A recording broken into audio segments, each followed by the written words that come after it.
¿Qué tal? Buenas noches. Bienvenidos a Espiral. Quizá usted ya ha escuchado lo que algunos analistas advierten, y es que México en este siglo podría convertirse en una de las 10 potencias económicas del mundo. De hecho, hoy ya ocupamos el lugar número 11 por riqueza, y se advierte que hacia el 2030 podríamos llegar a ocupar el lugar número 8, que hoy tiene Francia, y hacia el 2050 el lugar 6 o 7 que actualmente ocupa Inglaterra. ¿Es esto creíble realmente? ¿Los argumentos que utilizan estos analistas pueden realmente tomarse con seriedad? De esto hablaremos hoy y los próximos programas, porque vamos a dedicar una serie para explorar cuál es el futuro del país en la primera mitad del siglo XXI y en efecto averiguar si es simplemente un producto de la mercadotecnia o está basado en fundamentos entendibles, comprensibles y realistas. ¿Cómo podría México convertirse en potencia mundial? Ese es el tema de esta noche. Comenzamos.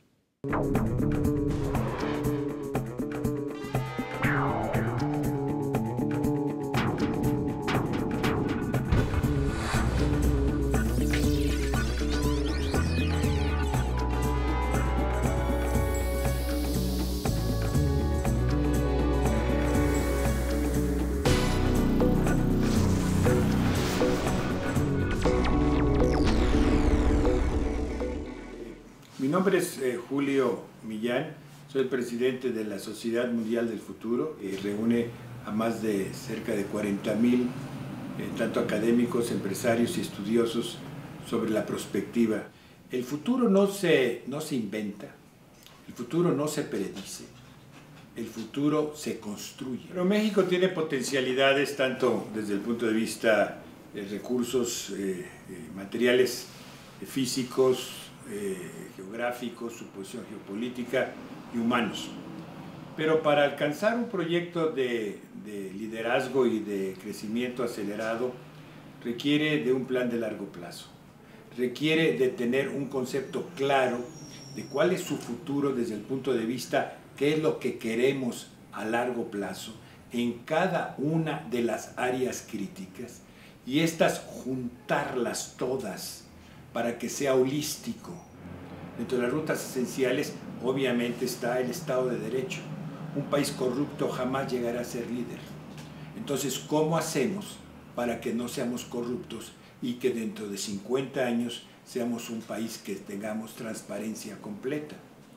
Nosotros necesitamos líneas educativas. ¿Cómo hacemos que en el año 2050 tengamos más de 18 años de educación y la mayor parte sea educado desde el punto de vista tecnológico? Desde ahora. ¿Cómo hacemos que en energía seamos autosuficientes? Desde ahora. ¿Cómo hacemos que tengamos seguridad alimentaria? Desde ahora.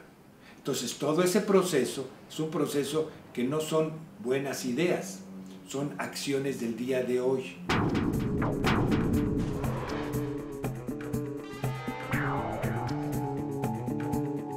Para abrir nuestro diálogo, no solo a propósito del programa de hoy, sino de la serie de programas que vamos a tener aquí en Espiral a propósito del futuro que le espera a México, donde algunos análisis han colocado al país como una de las 10 potencias más interesantes del orbe. Están aquí especialistas que, sobre todo desde el ámbito bancario, financiero, un negocio en el que hay que tener prospectiva, hay que adelantarse, porque si no el negocio siempre es malo. Y en ese sentido, pues les agradezco que traigan aquí a Espiral el conocimiento, los talentos, las reflexiones que se han venido haciendo desde sus respectivas trincheras. Como es tradición aquí en Espiral, les voy a pedir que sean ustedes quienes se presenten. Leticia Armenta, comenzamos con usted. Muchas gracias. Yo soy Leticia Armenta, soy directora del Centro de Análisis Económico del TEC de Monterrey. Realmente mi afición por la economía pues surgió hace muchos años, donde este país estaba en medio de una crisis, una de tantas, y siempre es pues un interés estar siguiendo qué es lo que va pasando con el país. Bueno, este es un país donde en efecto uno llega a los temas por razones de crisis. Así es. Y se vuelve uno adicto a la crisis.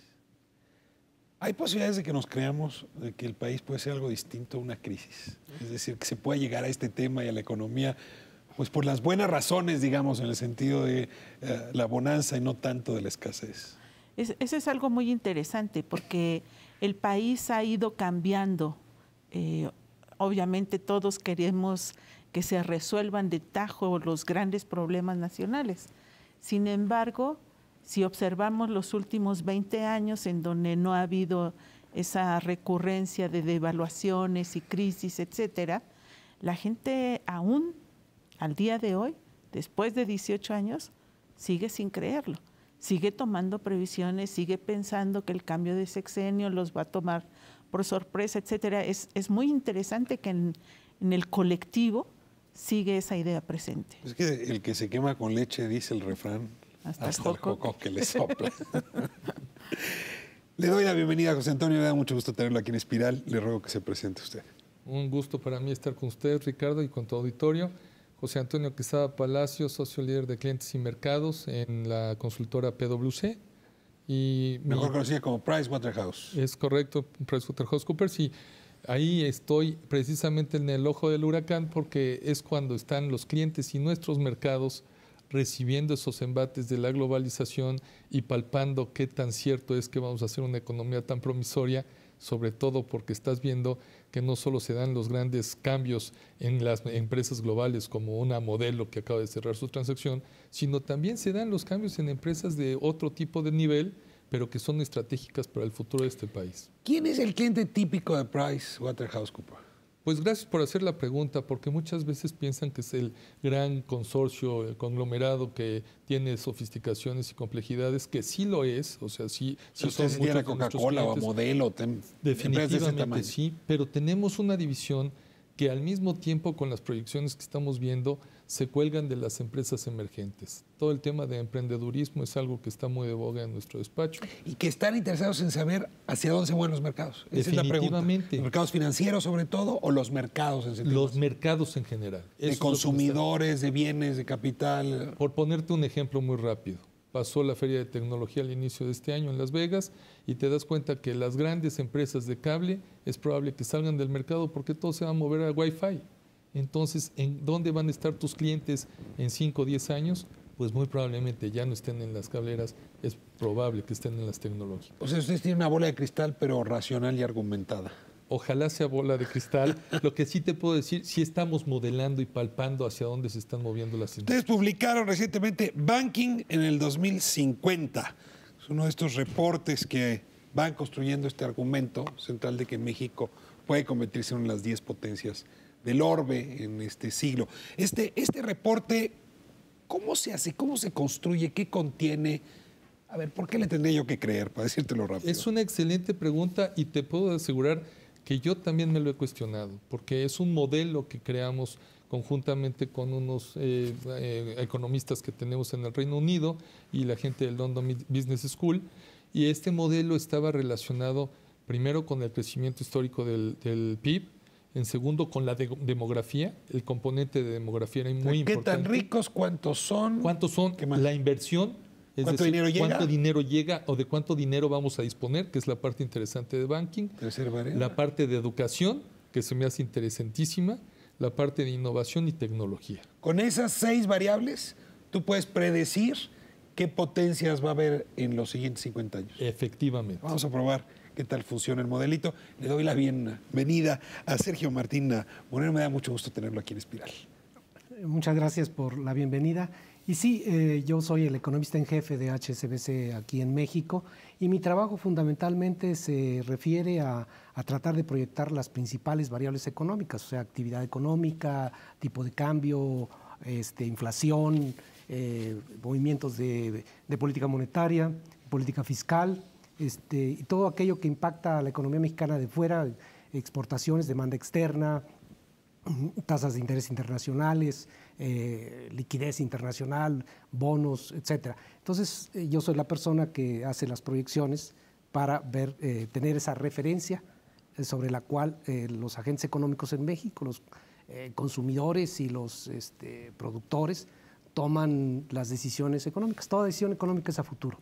HSBC es uno de los bancos con mayor cobertura en el mundo, digamos, es lo que se conoce como banco, digamos, de talla global. Y ustedes también publicaron un reporte, El Mundo en el 2050, no solamente no solamente bancos, sino también el mundo. Y es un ejercicio también de modelar el futuro. Pregunto, esto supongo que se hizo en Inglaterra. Como, sí. Por cierto, los ingleses, por lo que veo, les gusta el tema, aunque les va muy mal el 2050, según todos los pronósticos. No tan mal como debería irles, pero sí les va mal. Que lo oigan sus jefes, no voy a discutir más.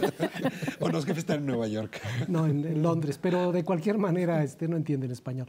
Pero sí, es cierto que en Inglaterra, bueno, hay una gran tradición de economía, de proyecciones. Las principales casas de proyección, muchas de ellas están en Inglaterra y son las que proporcionan este tipo de ejercicios que en general están basados, igual que el caso que acaba de presentar José Antonio, sobre las mismas variables. Sí, otra vez, repite las variables. Producto Interno Bruto, inversión. Crecimiento, inflación, educación, ingreso per cápita.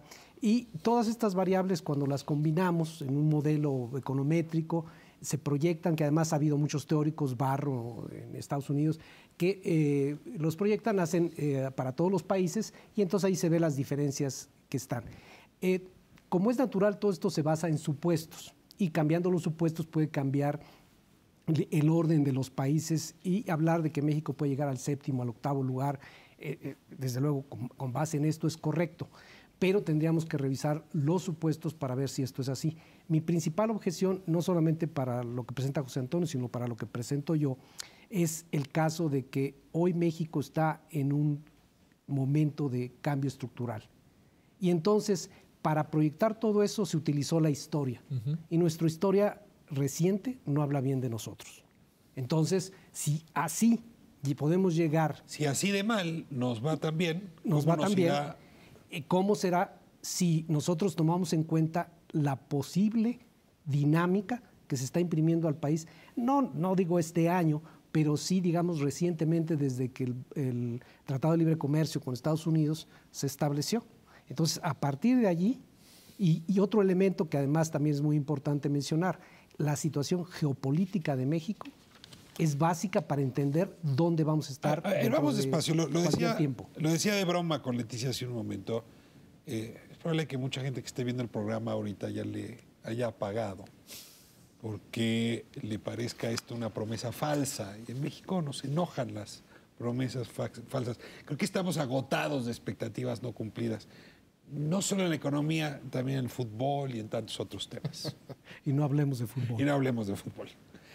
Desde esta lógica, necesitamos poner en este programa argumentos muy fuertes. Sé que son supuestos, sé que no es bola de cristal, pero sí me gustaría que ustedes como economistas, Leticia, me convencieran, porque yo soy de los escépticos, de que lo que se está proyectando por Price, por HSBC, por los análisis de las universidades mexicanas, en fin, por buena parte de la prensa internacional, ¿no? En los últimos 3 meses, The Economist, Washington Post, todos están en esta dirección. Casi desde el momento que se empezó a caer Brasil, empezaron a decir que México se convertía en este coloso. Ayúdenme a quitarme el escepticismo, si esto es posible. Primer argumento. Sí, este es un país rico, pero donde el ingreso está muy mal distribuido. Es decir, potencia 11 en riqueza, en Producto Interno Bruto, ocupamos el lugar 60 en la riqueza de cada uno, en la riqueza per cápita. Entonces les pongo ahí primero el tema, pues país rico para unos cuantos, eso no nos lleva muy lejos o no da la impresión de llevar muy lejos. ¿O se puede ir muy lejos así también? Pregunto. Mira, a mí me llama mucho la atención que hemos evolucionado de distintos acrónimos que son muy interesantes y todos hablan de potencias emergentes, de lo que son los BRIC, ahora ya estamos en los MIST. En el estudio vas a hablar de los AMI, que es básicamente South America. Los BRIC es Brasil, Rusia, India y China. Luego los MIST, México, Islandia, South Corea y Turquía. Entonces, son emergentes también. Los AMI es South America, Asia y Middle East. Y últimamente el acrónimo que estamos escuchando más es el MEMO, el Mexican Moment. Hombre, Mexican Moment. Es el momento El momento de El México. momento de Mome, México. para decirlo en español. Aunque a mí me da la impresión, ahorita que mencionas el memo, que es una cuestión, como decía Ricardo, de coyuntura. Hay una afluencia de recursos financieros durante la crisis que buscan oportunidades en los mercados emergentes. Durante la crisis del 2009. Desde 2009, que se prolonga prácticamente al 2012. Nos cayó bien a ¿no? nosotros esa crisis a la postre porque Claro. nos cayeron recursos. Claro, porque de alguna manera la disciplina de México, es decir, que hayamos mantenido un superávit en las cuentas de gobierno, que la inflación ha sido un tema, pues si no el ideal, por lo menos algo controlado, eso atrajo capitales. Y a mí me da la impresión que eso es lo que lleva al Mexican Moment. No puedo estar más de acuerdo con Leticia.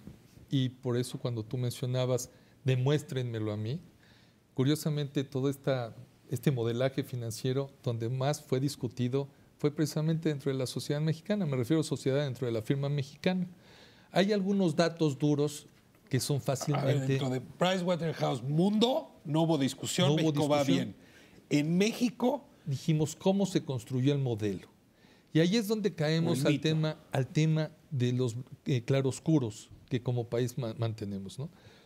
El tema del modelaje por la parte demográfica no es ninguna dificultad de entenderlo. Ahí tenemos el caso de una China que está en 1.300 millones de chinos y en el 2050 se cae abajito de 1.300, una India que se mantiene y sobre todo en las composiciones de edad, en la composición de vejez, sí suben de manera notoria los chinos y entonces India tiene un reposicionamiento importante. a ver, me tengo que ir a corte.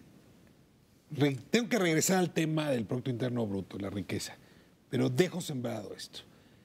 México tiene una talla de población actual de 112 millones de habitantes. Correcto. Se calcula que para mediados de siglo vamos a andar sobre los 130 o 150 millones de habitantes, con una población más joven que el resto del mundo. Correcto. Me voy a corte y vemos cómo impacta eso en nuestro futuro. Y por cierto, y les dejo sembrar la pregunta, si hay que esperar a 2050, porque como diría el economista Keynes, para entonces pues no estaremos aquí. Quédense con nosotros, regresamos.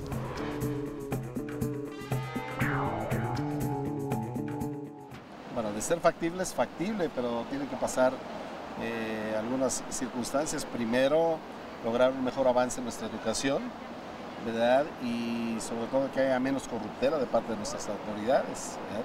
Y que todos también pagamos nuestros impuestos también. Sí, tenemos todos los argumentos necesarios para poder salir de este bache. Somos un gran país con mucho potencial, con muchos recursos naturales, con muchos litorales, con muchos recursos humanos y sobre todo con un gran ingenio.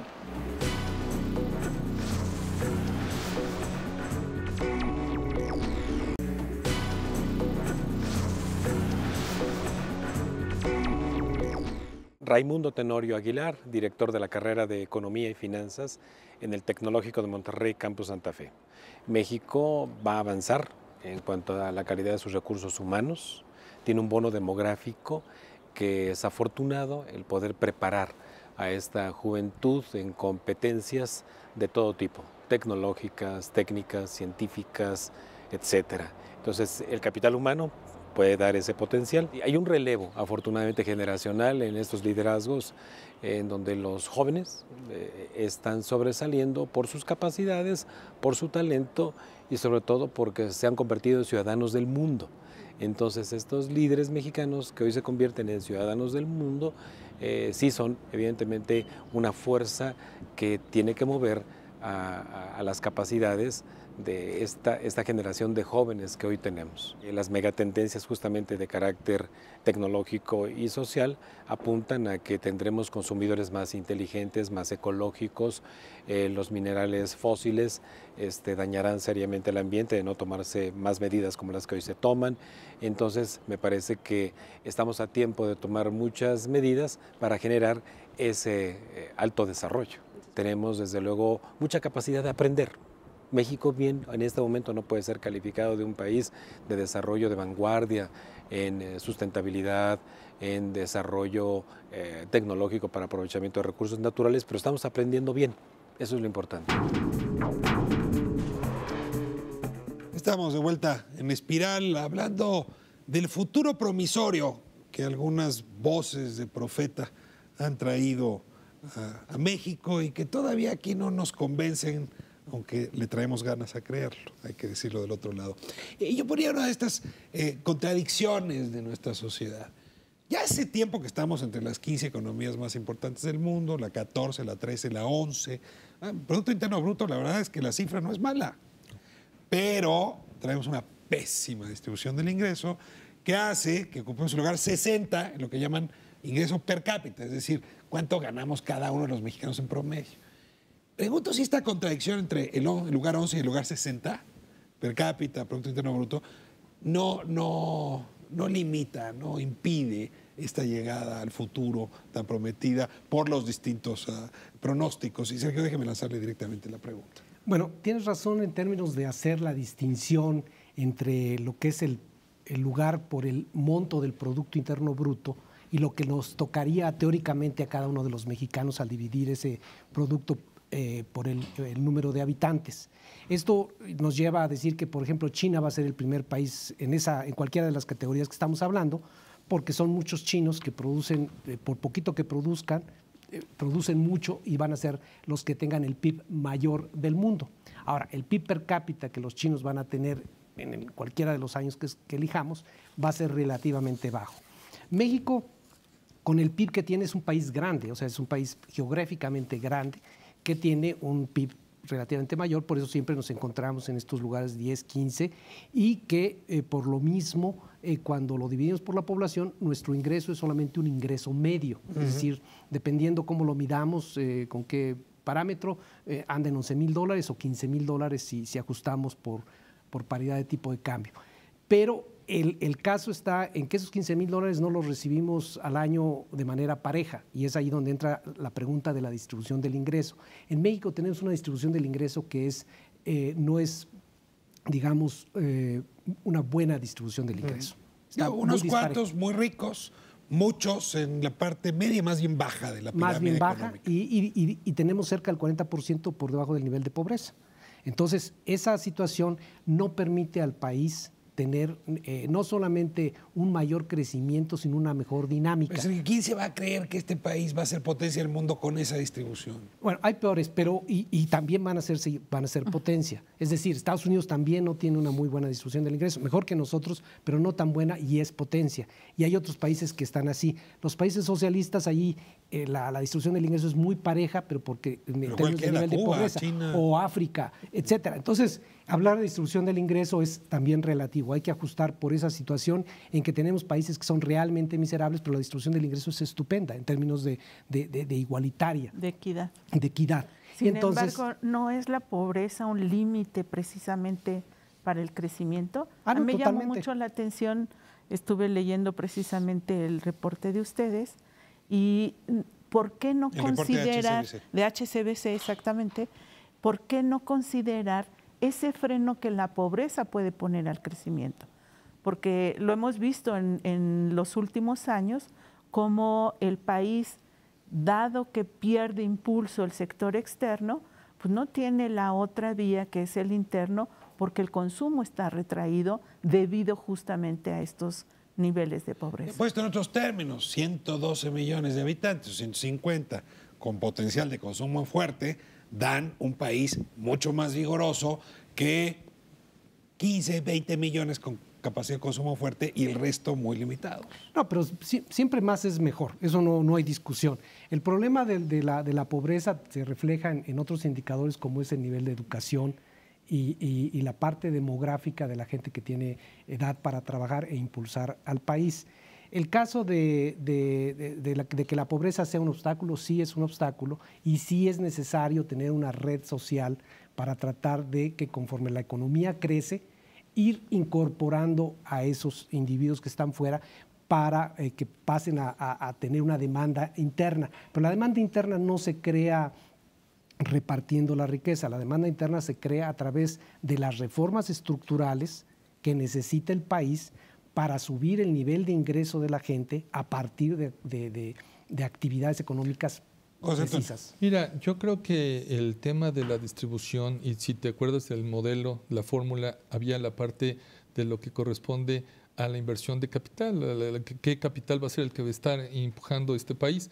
Y la doctora mencionó algo muy interesante, que es algo coyuntural. Sí creo que tenemos flujos de capitales coyunturales y volátiles en este momento, y tenemos otros que están yéndose a armadoras de autos y algunos otros tipos de inversión que puede ser más permanente, puede ser fija.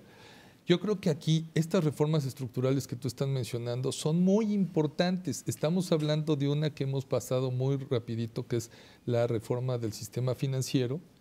Y esta reforma del sistema financiero pensamos que puede ser la panacea cuando realmente podríamos quitarle el tema de reforma, porque no está quitando los fundamentales del sistema financiero mexicano. En otras palabras, yo creo que tú conoces bien que el 20% del PIB es el que está siendo financiado por la banca y el 80% sigue siendo por proveedores y acreedores. Entonces, a lo que voy es cómo vamos a encontrar la fórmula para que los vasos comunicantes de los agentes económicos derramen a la población y pueda haber emprendimientos que sí tengan ese apoyo.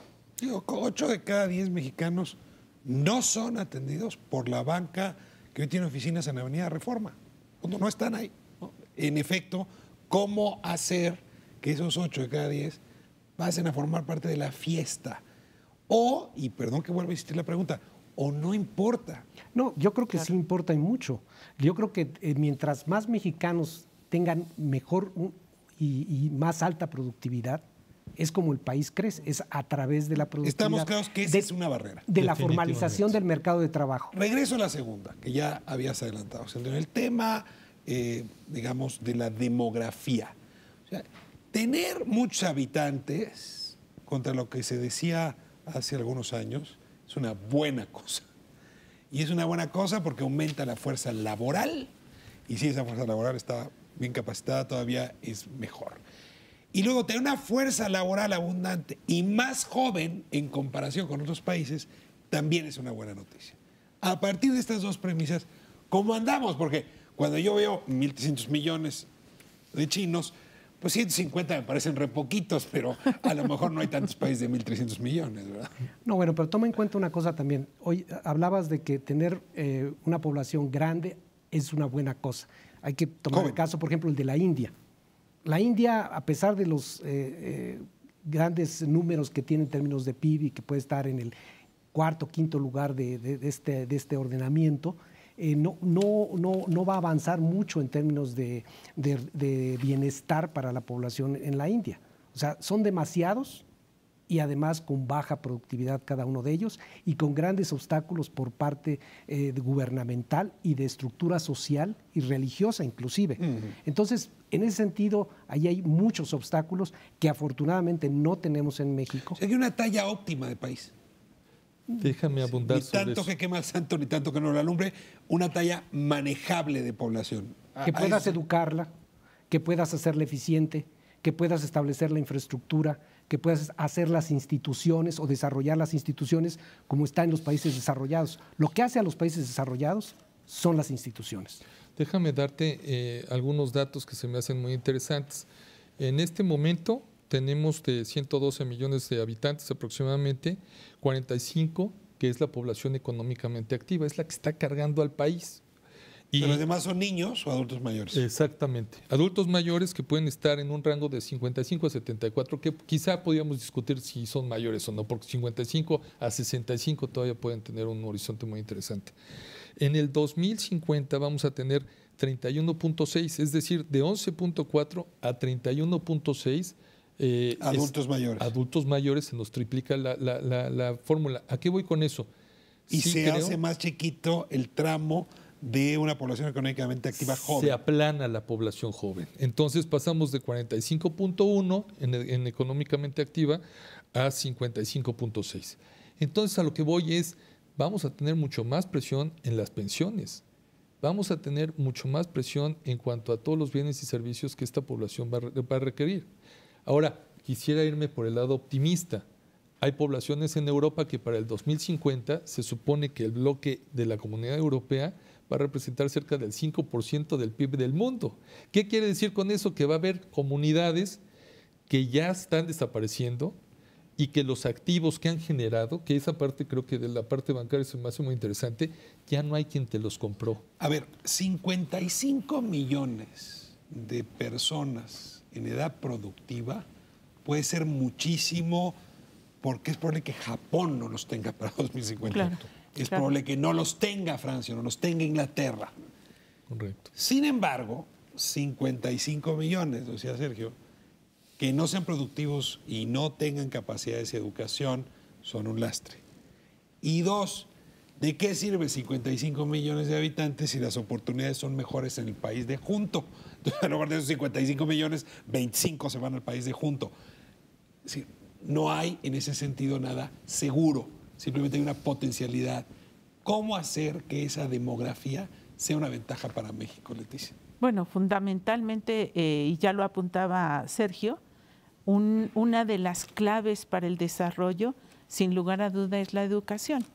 La educación es la que nos permite, por un lado, incrementar la productividad, que es un tema que en México hemos estado bastante mal. A ver, define productividad nomás para ver si entiendo lo mismo que usted. Sí, la productividad de manera muy simple se mide como cuántos productos se pueden generar con cuántas personas. Nos presentaba apenas en la discusión de los... Muchos productos con pocas horas de una sola persona, la productividad es muy alta. Lo puedes medir por horas, lo puedes medir por persona, ¿verdad? Mientras menos personas producen más, la productividad tendrá que ser más alta. Entonces, mejor y educación viceversa. hace que haya más productos y menos personas. Exactamente. Favorece que cada persona genere mayor riqueza, ¿no? Sería y yo añadiría otra ahí, manera. doctora, y disculpen la Sí, información, pero la parte de innovación, si tienes una educación de calidad, va a fomentar el que tengas el componente de innovación, que no solo es el tema de la Define productividad. innovación. Innovación inclusive puede ser hacer el mismo proceso que estás haciendo de una forma mucho más efectiva. Por eso haces más productos. Por La eso innovación haces te más permite hacer más productos. Definitivamente. Puede ser Gente más educada rápida, te agiliza el trámite de la ¿no? innovación. La innovación te permite hacer productos más rápidamente, esa sería una forma. Otra sería utilizando menos recursos. Igual, eres más eficiente, incrementa Entonces, la diría, productividad. condición indispensable, Leticia, educación. Si no, esta demografía no nos lleva muy lejos. Francamente, sí. ¿Qué más? Y el tema es, yo diría, la educación finalmente hoy es un reto.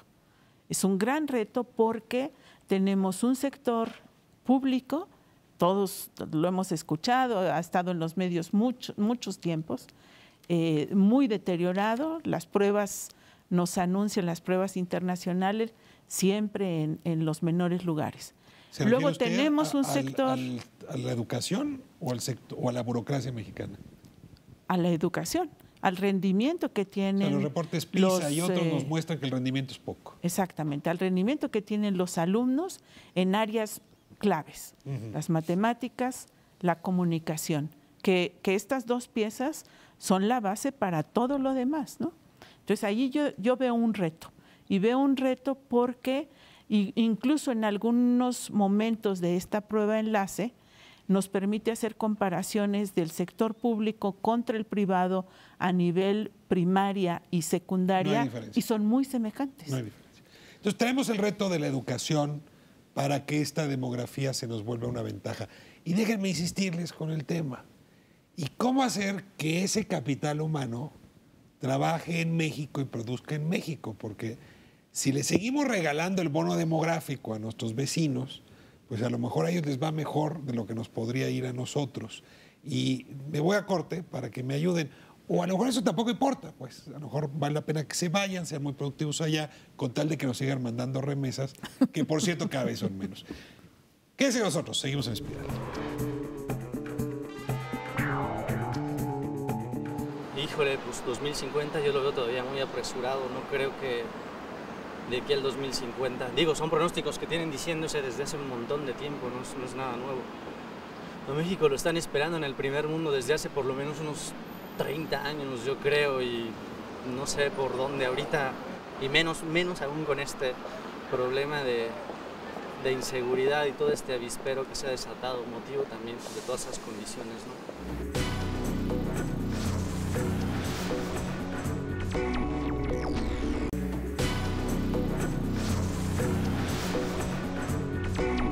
interesante.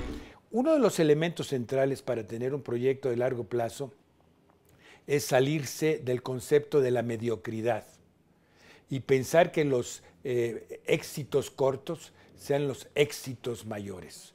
Pretender llegar al 2050 siendo uno de los grandes líderes, no lo vamos a lograr si no hacemos verdaderamente los ajustes que requiere la estructura económico, política y social de México. ¿Cuáles son los países que más crecen en términos de desarrollo humano, en igualdad social, en igualdad económica? Los que están en el Estado de Derecho, los que cumplen las leyes.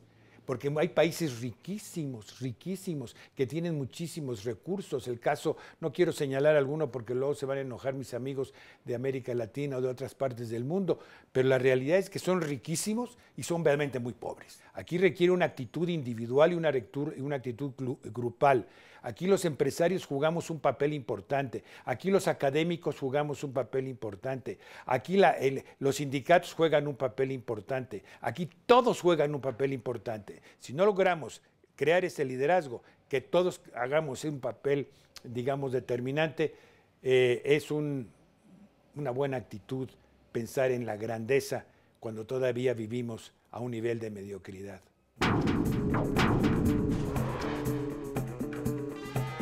De vuelta en Espiral, tercer bloque sobre esta pregunta. ¿México puede ser potencia mundial? Estamos descifrando algunos de los argumentos.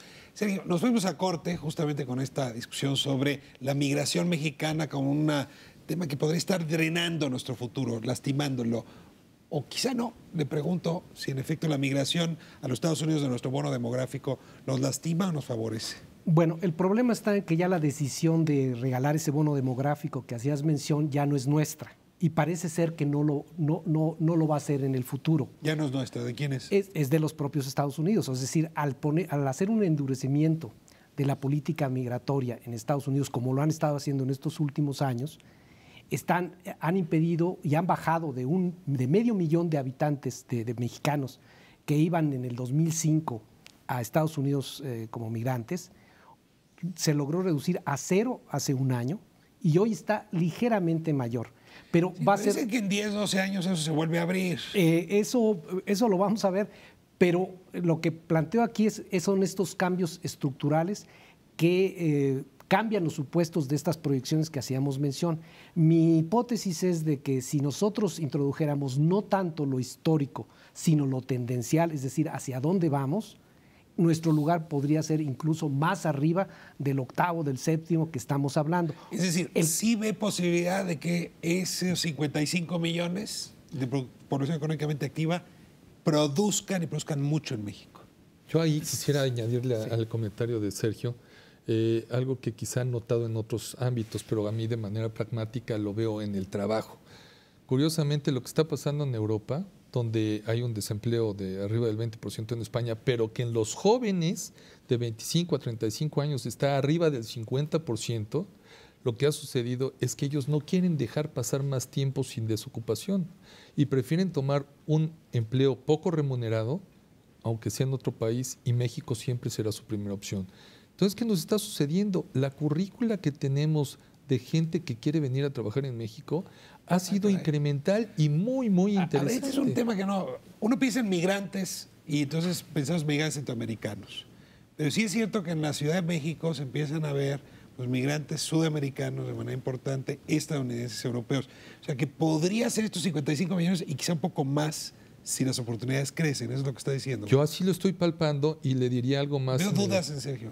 No, creo que tiene razón, pero tendríamos que hablar de un segmento, segmento muy calificado, es decir, muchachos españoles que tienen una licenciatura, maestría, que no encuentran trabajo que allá. Que son altamente productivos. Que son altamente productivos, que sí podrían venir acá. Coincido con él y además por eso quería dirigirle la pregunta a la doctora Leticia, porque el componente de competitividad y de productividad se está estresando precisamente no en las capas de mano de obra, se está estresando en gente que tiene una maestría o un doctorado, que tiene 3 o 4 idiomas, que tiene una experiencia en algún otro mercado que te puede ser útil. Le puede ir muy bien en y México. Que te puede salir más barato que un recurso mexicano. Me salgo de los seres humanos como argumento y paso a la geografía, a lo que llaman la geopolítica.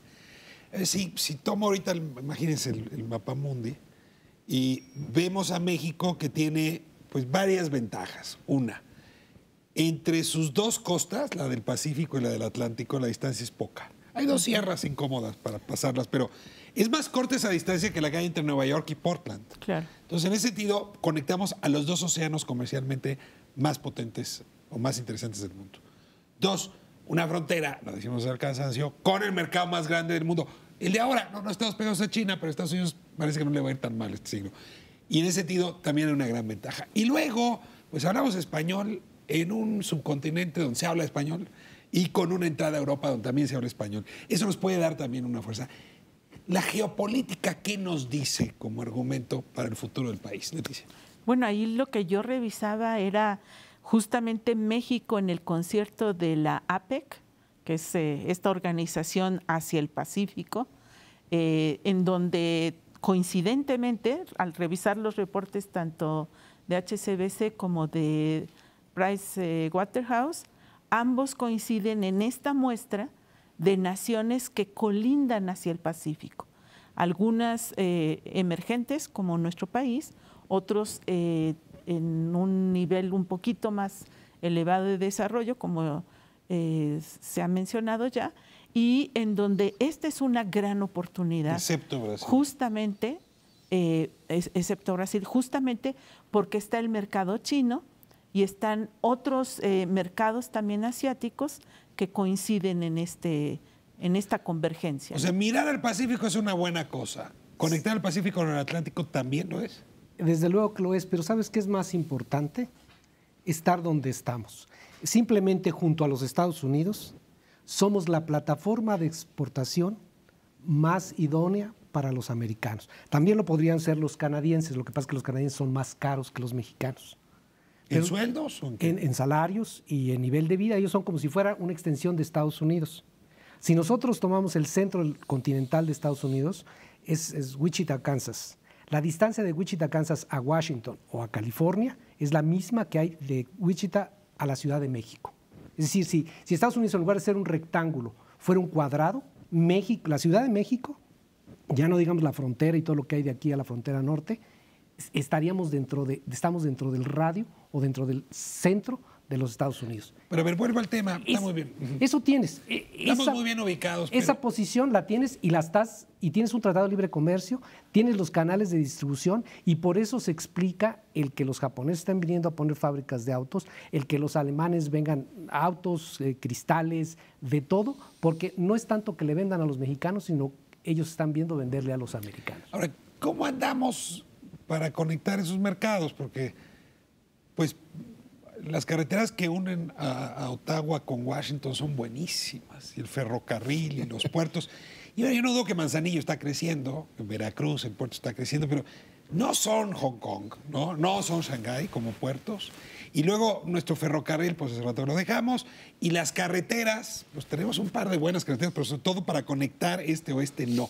¿Cómo andamos en infraestructura para que esto se vuelva una ventaja superior al solo regalo que nos dio la geografía y la naturaleza, pues? Mira, en promedio, la infraestructura promedio de México es mala, pero la que va de aquí a la frontera, el highway de exportación, es suficiente para estos años. El que pasa por Querétaro. El que pasa por Querétaro y Torreón sigue. Y todo eso, tan es así que movemos casi 400 mil millones de dólares hacia afuera y casi 400 mil millones de dólares hacia adentro. Y por algún lado tienen que entrar y por algún lado tienen que moverse y se mueven. Eso representa el 65% del PIB mexicano. Muy bien. No nos debe dejar eso los laureles sentados, ¿verdad? No, tenemos que trabajar mucho. Por ejemplo, trayendo gas, mejorando carreteras, haciendo más puentes. Aeropuertos, el de la Ciudad de México, por ejemplo. Yo quiero agregar que precisamente el componente geopolítico nos funciona para bien y para mal.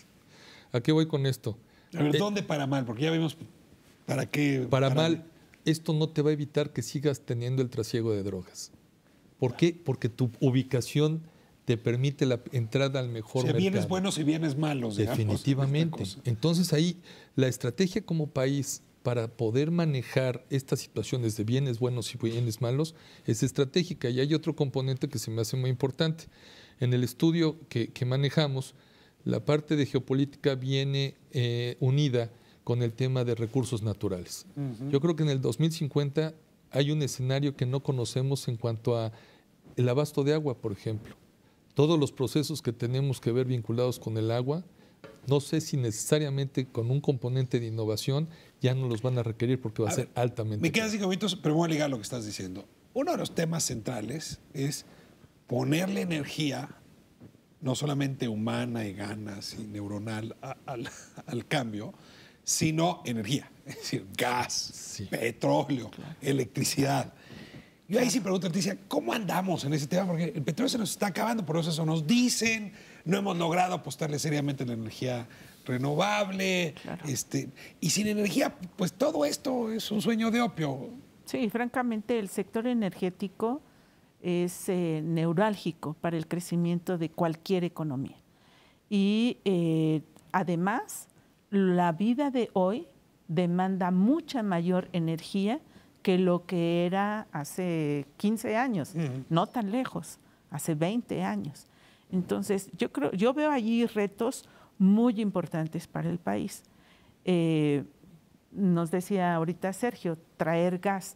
Lo estamos trayendo actualmente de Sudamérica y de Asia, que es además carísimo, nos cuesta prácticamente 4 veces más que lo que se está vendiendo en el sur de Norteamérica. Nos vamos a conectar eventualmente, hay ya proyectos, están los Ramones, hay una serie de inversiones por allí, pero esto tiene su tiempo y tiene también sus desventajas, porque volvemos otra vez a estar concentrados. A mí me llama mucho la atención volver a recargar todas nuestras baterías hacia Estados Unidos, hacia esta alianza, que es cierto, puede ser benéfica, pero también perjudicial, como lo hemos estado viendo cuando tienen esta baja. ¿Qué agregarían sobre la energía? 1 minuto y nos vamos a conclusiones del programa. Mira, yo creo que el problema de energía no va a ser problema en el futuro. Estados Unidos mismo en 10, 15 años va a ser autosuficiente en energía. Por lo tanto, ellos hacen el 20% de la demanda mundial de energía, de importaciones de petróleo. Y por lo tanto, al bajar, va a bajar los precios del petróleo. México necesita modernizar nuestra compañía petrolera porque es parte de nuestra riqueza. Vamos a tener que vender no a Estados Unidos, a otro país. Y por lo pronto es más barato importar el gas a través del proyecto de los Ramones, el gas del sur de Estados Unidos, porque también nosotros tenemos shale gas. El problema está en que ahorita no vale la pena invertir porque es tan barato en el sur de Estados Unidos que no vale la pena poner los fierros para sacarlo. Entonces, el problema de energía parece ser que no va a ser la clave. No le ves problema. No le veo problema a futuro. Lo dijo la doctora muy bien, es abrir otros mercados. Si tu principal comprador ya no lo va a necesitar y tú estás acostumbrado a subirlo todo al norte, ahora ¿quiénes van a ser tus clientes? Tienes que diversificarte porque estás altamente concentrado. Pero ¿no ven falta de energía en nuestro país? Digamos, para este crecimiento. Definitivamente creo que hay estudios que hablan de que tenemos yacimientos importantes y de gas, como tú lo mencionaste, vamos a tener suficiente. Y toda la discusión de que tenemos posibilidad de jalar, digamos, de producir buena energía con base solar, con buena energía con base hidráulica. Los renovables. Sí. Eso es extra y no va a ser clave.